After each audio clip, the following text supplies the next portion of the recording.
હોર્મુઝમાં 3 ભારતીય નાવિકોના મોત પર વિદેશ મંત્રી જયશંકરની આકરી પ્રતિક્રિયા બાદ અમેરિકી વિદેશ મંત્રી માર્કો રૂબિયોનું મોટું નિવેદન।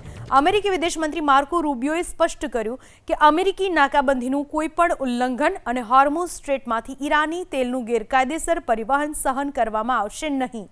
શનિવારે જાહેર કરાયેલા સત્તાવાર નિવેદન અનુસાર રૂબિયોએ આ વાત વિદેશ મંત્રી એસ જયશંકરને કહી હતી। જયશંકરે શુક્રવારે રૂબિયો સાથે વાતચીત કરીને ઓમાનના દરિયાકાંઠા નજીક જહાજો પર થયેલા અમેરિકી હુમલામાં ભારતીય નાગરિકોના મોત અંગે સખત વિરોધ નોંધાવ્યો હતો। આ અઠવાડિયે ઓમાનના દરિયાકાંઠા નજીક ભારતીય ક્રૂ ધરાવતા 3 જહાજો પર હુમલા થયા હતા, જે પૈકીના એક હુમલામાં 3 ભારતીય નાવિકોના મોત થયા હતા।